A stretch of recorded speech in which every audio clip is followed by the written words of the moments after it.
Hi students, hi friends. ఈ వీడియోలో మనం అక్బర్ పరిపాలనలో మొఘల్ చక్రవర్తి అయిన అక్బర్ పరిపాలనలో మనసబ్దారీ వ్యవస్థ గురించి తెలుసుకుందాం.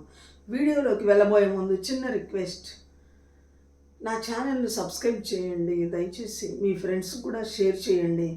గ్రూప్ 1, గ్రూప్ 2 ఎగ్జామ్స్కి నా వీడియోస్ చాలా ఉపయోగపడతాయి. మంచి ఫేమస్ రచయితలైన సతీష్ చంద్ర, బిపిన్ చంద్ర లాంటి ఆథర్స్ రచించిన బుక్స్లోవే మీకు చదివినిపిస్తున్నాను. కాబట్టి ఇది మిడీవల్ ఇండియన్ హిస్టరీ సతీష్ చంద్ర పుస్తకంలో నుంచి చెబుతున్నాను, మీకు ఎక్స్ప్లెయిన్ చేస్తున్నాను. చాలా మంచి పుస్తకం. గ్రూప్ 1కైనా గ్రూప్ 2 అయినా, ఆఖరికి సివిల్స్కైనా కూడా ఇవి మంచి బుక్స్. మీ ఫ్రెండ్స్కి కూడా వీడియోస్ను షేర్ చేసి నా ఛానల్ గ్రోత్కి మీరు చేయూత అందిస్తారని ఆశిస్తున్నాను. ప్లీజ్ లైక్ కూడా చేయండి. Thank you students. మొఘలుల సామ్రాజ్యం, అక్బర్ చక్రవర్తి.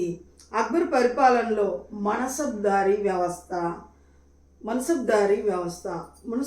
వ్యవస్థలో అక్బర్ బలమైన సైన్యం లేనిదే అక్బరు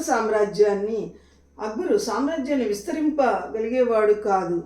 బలమైన సైన్యం లేనిదే అక్బరు అంత గొప్ప సామ్రాజ్యాన్ని నిర్మించేవాడు కాదు, విస్తరించగలిగేవాడు కాదు.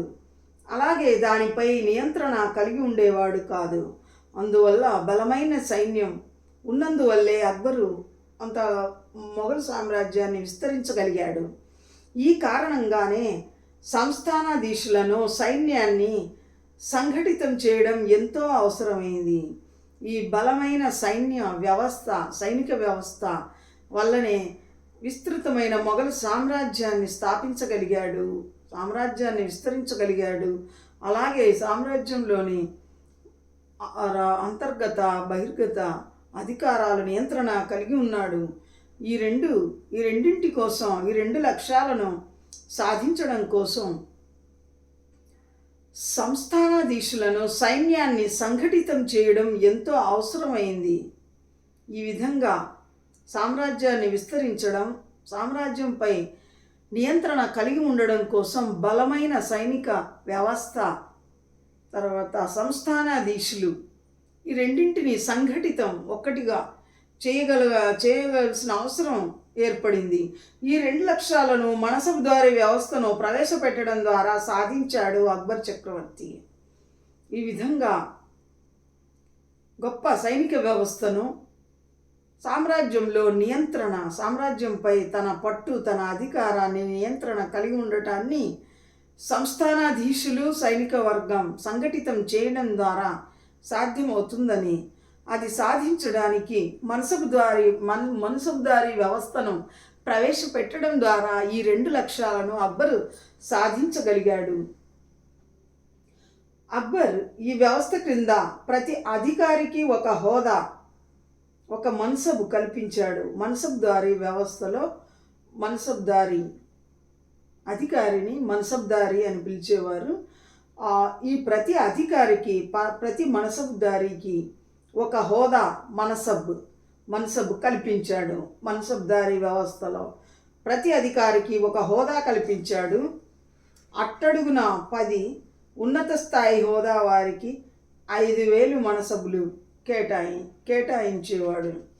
అట్టడుగున అన్నిటికంటే చిట్ట చివరిది 10 ఉన్నత స్థాయి హోదా గల వారికి 5,000 మనసబులు కేటాయించేవాడు.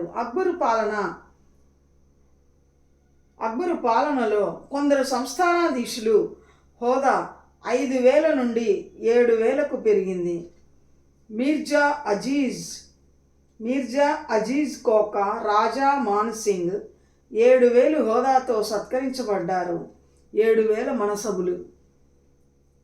ఇదే పరిమితిని ఔరంగజేబు పాలన ముగిసేంత వరకు కూడా కొనసాగించారు.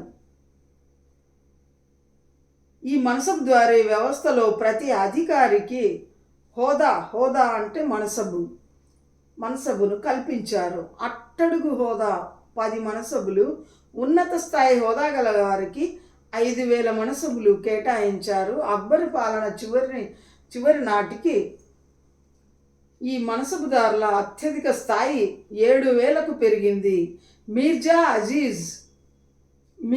అజీజ్ కోకా, రాజా మాన్సింగ్ 7,000 మనసబుల హోదాతో సత్కరించబడ్డారు. ఇదే పరిమితిని ఔరంగజేబు పాలన వరకు కూడా కొనసాగించారు. ఇదే మనసబ్దారీ వ్యవస్థలో అత్యధిక స్థాయి మనసబులు 7,000 వరకు ఉండే అత్యధిక స్థాయిని ఔరంగజేబు పాలన ముగిసేంత వరకు కూడా కొనసాగించారు. హోదాలు 2గా విభజించబడ్డాయి. ఒకటి జాత్, రెండవది సవార్. ఈ హోదాలు మనసబుల హోదాలు 2గా విభజించబడ్డాయి. మనసబులు రెండు హోదాలుగాని విభజించబడ్డాయి. ఒకటి జాత్, రెండవది సవార్. జాత్ అంటే వ్యక్తిగతమని అర్థం. జాత్ ఒక అధికారి వ్యక్తిగత హోదాను, అతడి జీత భత్యాలను సూచించేది. జాత్ అంటే వ్యక్తిగతమైనది అని అర్థం. ఈ జాత్ అనేది ఒక అధికారి యొక్క జీత భత్యాలు, అతని హోదాను తెలియపరిచేది. రెండవది సవార్ హోదా అశ్వికుల బృందానికి ఇవ్వబడింది. సవార్ హోదా అశ్వికుల బృందానికి ఇవ్వబడింది. బృంద నాయకునికి ఈ హోదా దక్కేది. వ్యక్తిగత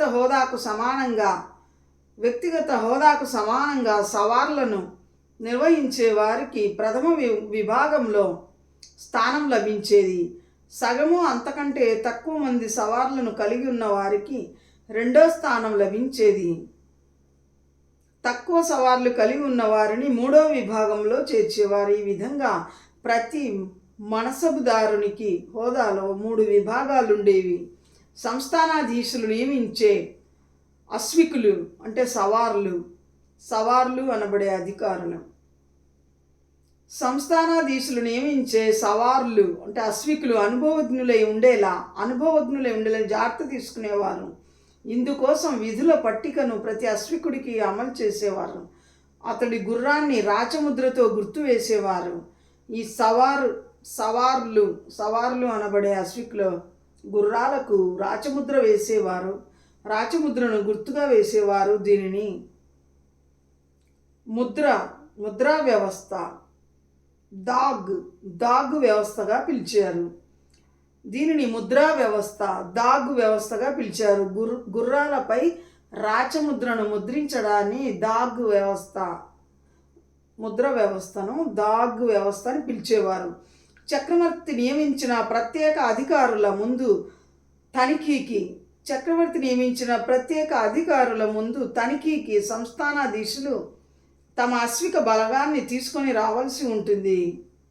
చక్రవర్తి నియమించిన ప్రత్యేక అధికారుల ముందుకు ఈ సంస్థానాధీశులు తమ అశ్వికులను తనిఖీకు తీసుకొని రావాల్సి ఉండేది.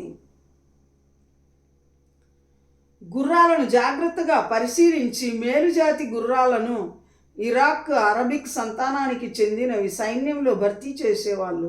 మేలుజాతి గుర్రాలు ఇరాక్, అరబిక్ దేశాల నుంచి తెచ్చిన మేలుజాతి గుర్రాలను సైనికులకు భర్తీ చేసేవారు.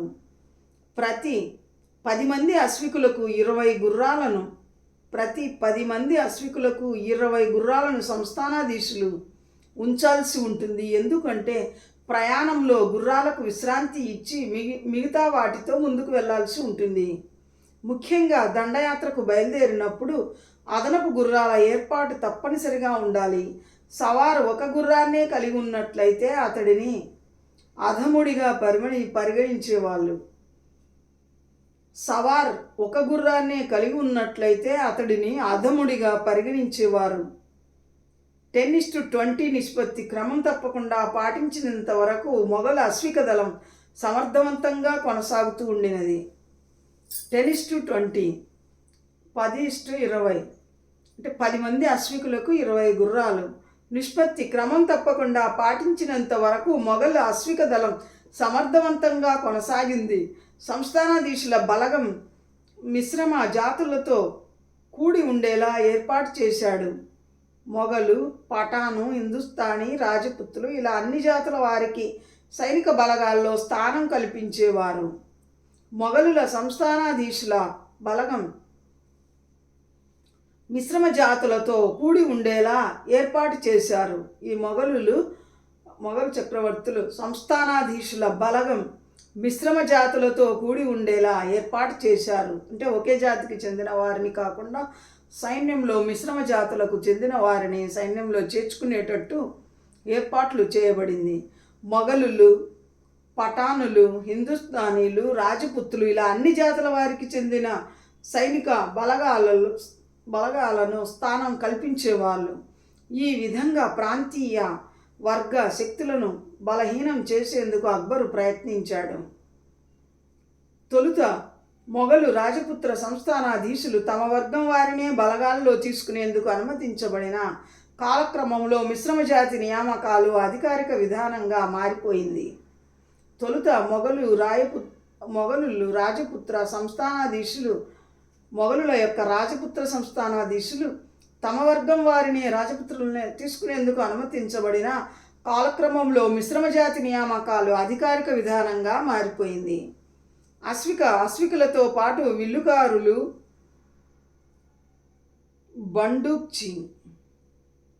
బందూకుదారులు జలదారులు, కార్మికులను కూడా సైన్యంలో భర్తీ చేసుకున్నారు.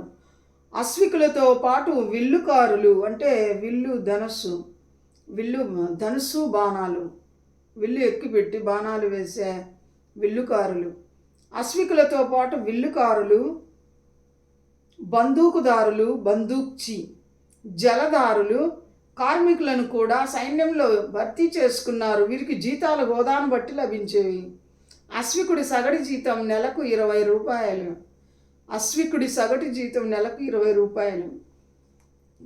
అలాగే ఇరానీ, తురానీలు అంతకంటే ఎక్కువ మొత్తంలో వేతనం పొందేవారు. తురానీ సైనికులు అంతకంటే ఎక్కువ వేతనం పొందేవారు. పదాతి దళ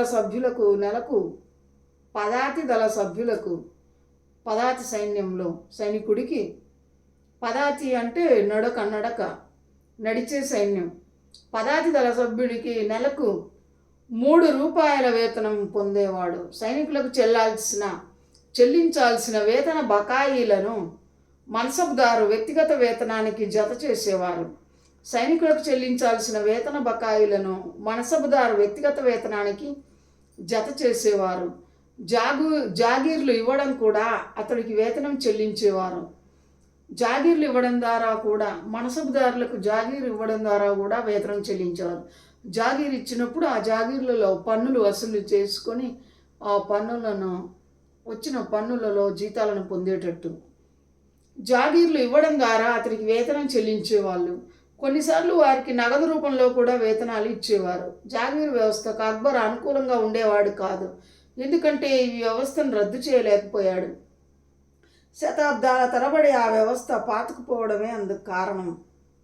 ఆ జాగీర్ వారసత్వం సంపద కాదు. ఆయా ప్రాంతాల్లో ముందు నుండి కొనసాగుతున్న భూమి హక్కులను జాగీరు హరించలేదు. రాజ్యానికి చెల్లించాల్సిన భూమి శిస్తును జాగీర్దారునికి చెల్లిస్తే సరిపోతుందని దానికి అర్థం. మొఘల్ పాలకుల హయాంలో భారతదేశంలో అభివృద్ధి చెందిన మన్సబ్దారీ వ్యవస్థ ప్రత్యేకమైనది, విభిన్నమైనది. ఇలాంటి సమాంతర వ్యవస్థ ప్రపంచంలోని ఏ ఇతర దేశంలో కూడా ఉండేది కాదు. మన్సబ్దారీ వ్యవస్థ పుట్టుపూర్వోత్తరాలు బహుశా చెంగిజ్ ఖాన్ మంగోలుల నాయకుడు చెంగిజ్ ఖాన్ నాటి కాలంలో ఉండి ఉండవచ్చు. సైన్యంలో అత్యల్ప హోదా 10, గరిష్ట హోదా 10,000తో ఉండేది. సైన్యంలో అత్యల్ప హోదా అంటే తక్కువ హోదా. సైన్యంలో అల్ప హోదా 10, గరిష్ట హోదా 10,000 తోమన్లు ఉండేది. మంగోలు వ్యవస్థ కొంతవరకు ఢిల్లీ సుల్తాన్ల సైనిక వ్యవస్థపై ప్రభావం చూపి ఉండవచ్చు. ఎందుకంటే సుల్తాన్ల కాలంలో 100 నుండి 1000 సాధీలు, హజారాల హోదా కలిగిన ఉన్నతాధికారులు ఉండేవారని తెలియవస్తుంది. సుల్తాన్ల కాలంలో 100 నుండి 1000 సాధీలు లేదా 1000 హజారాలు హోదా కలిగిన ఉన్నతాధికారులు ఉండేవారని తెలియవస్తుంది. బాబరు, హుమాయూన్ పాలనా వ్యవస్థలో వీటిలో ఏ వ్యవస్థ ఉండేది అన్నది స్పష్టంగా తెలియరాలేదు. బాబరు, హుమాయూన్ పాలనలో ఏ వ్యవస్థ అంటే ఈ సుల్తాన్ల కాలంలోని 1000 సాధీలు లేదా ఆచారాల హోదా కలిగిన ఉన్నతాధికారులు ఉండే వ్యవస్థన, లేదా సైన్యంలో అత్యల్ప హోదా 10 మంది, గరిష్ట హోదా 10,000 తోమన్లు ఉండేది ఆ వ్యవస్థన, ఏది ఉండేది పూర్తిగా తెలియరాలేదు. మనసబ్దారీ వ్యవస్థ ఎప్పుడు ప్రారంభమైందన్న విషయమై తీవ్రమైన వివాదమే ఉంది. అయితే అందుబాటులో ఉన్న సాక్ష్యాధారాల ప్రకారం ఈ వ్యవస్థను అంటే మనసబ్దారీ వ్యవస్థను 19వ ఏట అక్బర్ చక్రవర్తి తన 19వ ఏట అంటే క్రీస్తు శకం 1577లో అక్బర్ చక్రవర్తి ప్రవేశపెట్టినట్లు తెలియవస్తుంది. ఈ మనసబ్దారీ వ్యవస్థ ఎప్పుడు ప్రారంభమైనది అన్న విషయంలో మనకు దొరికిన సాక్ష్యాధారాల ప్రకారం అక్బర్ చక్రవర్తికి 19వ ఏట క్రీస్తు శకం 1577లో క్రీస్తు శకం 1577లో తన 19వ ఏట అక్బర్ ప్రవేశపెట్టినట్టు తెలుస్తుంది. ఈ మనసబ్దారీ వ్యవస్థలో అత్యల్పము అంటే 10 మంది, అత్యధిక స్థాయి మనసబ్బులు అంటే 5,000 నుంచి 7,000 వరకు. అది మనసబ్దారీ వ్యవస్థ. మనసబ్దారీ వ్యవస్థ అక్బర్ తన 19వ ఏట క్రీస్తు శకం 1577లో ప్రవేశపెట్టినట్టు తెలియవస్తుంది. అదే సమయంలో రెవెన్యూ వ్యవస్థను కూడా సంస్కరించి జాతు సవార్లు అనే పద్ధతిని ప్రవేశపెట్టాడు. సవార్ హోదాను తర్వాతి కాలంలో ప్రవేశపెట్టారని కొందరు చరిత్రకారుల అభిప్రాయం. అయితే ఇటీవలి అధ్యయనాల్లో వెల్లడైన విషయం ఏమిటంటే పై 2 జాతు సవార్లు అనే హోదాలను అక్బర్ ఒకేసారి ప్రవేశపెట్టాడని తెలియవస్తుంది. 500 జాత్ కంటే తక్కువ హోదాను అనుభవించే వ్యక్తిని మన్సబ్దార్ అని, 500 జాత్ కంటే తక్కువ హోదాను అనుభవించే వ్యక్తిని మన్సబ్దార్ అని పిలిచేవారు. 500 నుంచి 2,500 జాతుల మధ్య వ్యక్తిగత హోదా ఉన్నవారిని అమీర్లు అని పిలిచేవారు. 2,500 నుంచి ఎక్కువ హోదాను అనుభవించే వారిని అమీర్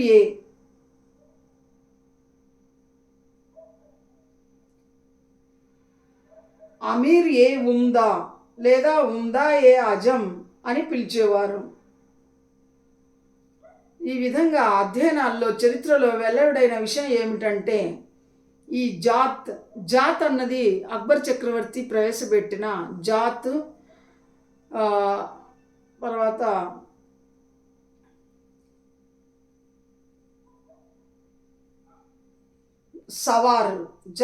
సవార్ అన్న వ్యవస్థను అక్బర్ చక్రవర్తి ప్రవేశపెట్టినది.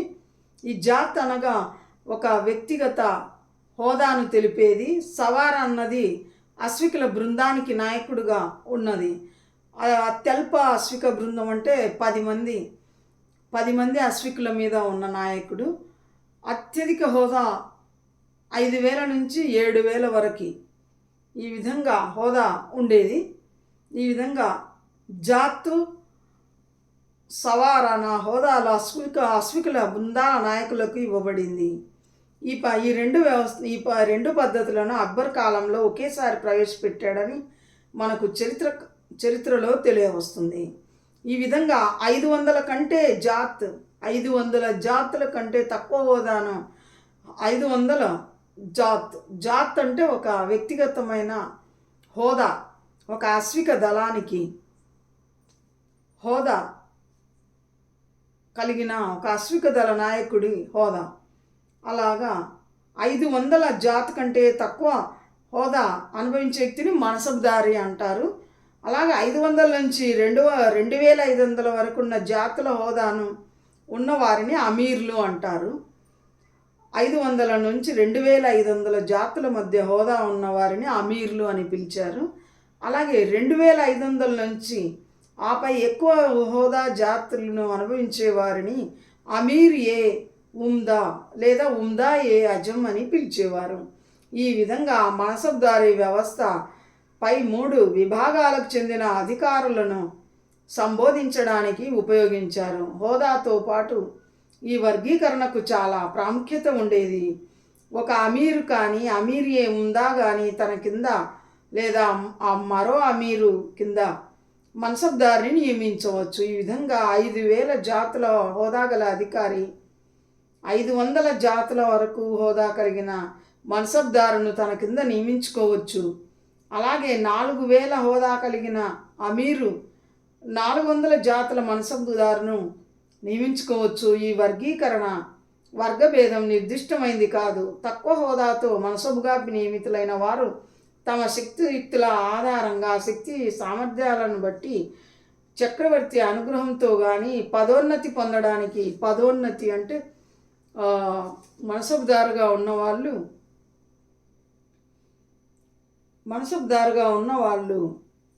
500 జాతులకు అధికారిగా ఉన్న మన్సబ్దారులుగా ఉన్నవాళ్ళు అంతకంటే ఎక్కువ జాతుల హోదా కలిగిన అమీర్గా హోదా పొందడానికి, పదోన్నతి పొందడానికి అవకాశం ఉండేది. చక్రవర్తి అనుగ్రహంతో కానీ పదోన్నతి పొందడానికి అవకాశం ఉండేది. కాలక్రమేణా ఈ అమీరు ఈ జాతుల హోదా కలిగిన మన్సబుదారు అమీరు వ్యవస్థలో క్రమశిక్షణ రాహిత్యానికి పాల్పడితే ఇందుకు మన్సబుల హోదాను గణనీయంగా తగ్గించేవాళ్ళు. ఈ విధంగా పౌరులకు, సైనికులకు ఒక రకమైన ప్రభుత్వ సేవ అమల్లో ఉండేది. తక్కువ హోదాతో ఉద్యోగంలో చేరిన వారు తన సామర్థ్యం ఆధారంగా అమీరు లేదా అమీరియే ఉందా అనే హోదాకు ఎదగవచ్చు. మన్సబుదారు అంటే 500 జాతుల అధికారంని హోదా కలిగిన వారు. 500 నుంచి 2,500 వరకు జాతుల మధ్య ఉన్న హోదా కలిగిన వారిని అమీర్లు అనేవారు. 2,500 పైన అధికారాన్ని జాతుల హోదా కలిగిన అధికారిని అమీర్ ఏ ఉందా అని పిలిచేవారు. ఈ విధంగా తక్కువ హోదాలో ఉద్యోగంలో చేరి ఆ తర్వాత కొంతకాలానికి తమ సామర్థ్యం ఆధారంగా ఈ మన్సబ్దారు నుంచి అమీర్గా లేదా అమీర్ ఏ ఉందా హోదాకు కూడా పదోన్నతి పొందవచ్చు. ఉద్యోగానికి అర్హత కొలబద్దగా ఉండేది. తన వ్యక్తిగత అవసరాలకు ఖర్చులు పోను మిగతా వేతనం కొంత భాగాన్ని ఒక నిర్దేశిత సంఖ్యలో ఏనుగులు, గుర్రాలు, బరువులు మోయడానికి, గాడిదలు, ఒంటెలు, బండ్లను కొనుగోలు చేయడానికి మన్సబ్దారు కేటాయించాలి. ఈ విధంగా 5,000 జాతుల హోదా మన్సబ్దారు 340 గుర్రాలు, 100 ఏనుగులు, 400 ఒంటెలు, 100 కంచెర గాడిదలు, 160 బండ్లు కలిగి ఉండాలి. ఈ విధంగా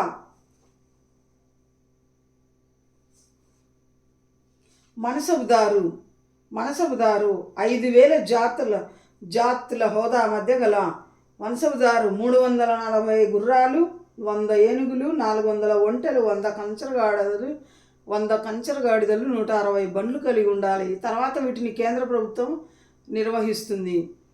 అయితే అందుకయ్యే వ్యయాన్ని మన్సబ్దారు తన వేతనం నుంచి భరించాల్సి ఉంటుంది. గుర్రాలను 6 రకాలుగా వర్గీకరించేవాళ్ళు. నాణ్యతను బట్టి ఏనుగులను కూడా విభజించేవారు. ఏనుగులు, గుర్రాల సంఖ్య వాటి నాణ్యతను బట్టి విభజించి నిర్దిష్టమైన ప్రమాణాలను పాటించేవాళ్ళు. జాతి గుర్రాలు, ఏనుగులు యుద్ధంలో విజయానికి తప్పనిసరిగా అవసరమయ్యేది. ఎందుకంటే ఉన్నత జాతి గుర్రాలు, ఏనుగులు యుద్ధంలో విజయానికి తప్పనిసరిగా అవసరమయ్యేది. వాటి ధర కూడా చాలా ఎక్కువగా ఉండేది. అశ్విక దళం, గజదళం సైన్యానికి ఆయుపట్టుల ఆ రోజుల్లో ఉండేది. ఆ రోజుల్లో రాజుల కాలంలో అశ్విక దళం, ఏనుగుల గజదళం సైన్యానికి ఆయుపట్టుగా ఉండేది. ఇదే సందర్భంలో ఫిరంగుల ప్రాధాన్యత కూడా ఉండేది. రవాణా దళం సైన్యాన్ని ముందుకు నడిపించడంలో కీలక పాత్ర పోషించేది. ఈ విధంగా మన్సబ్దారీ వ్యవస్థ అక్బర్ పరిపాలనా కాలంలో, మొఘల్ చక్రవర్తుల పరిపాలనా కాలంలో కొనసాగింది. Thank you students. నెక్స్ట్ వీడియోలో మరికొన్ని విషయాలు తెలుసుకుందాం. Thank you.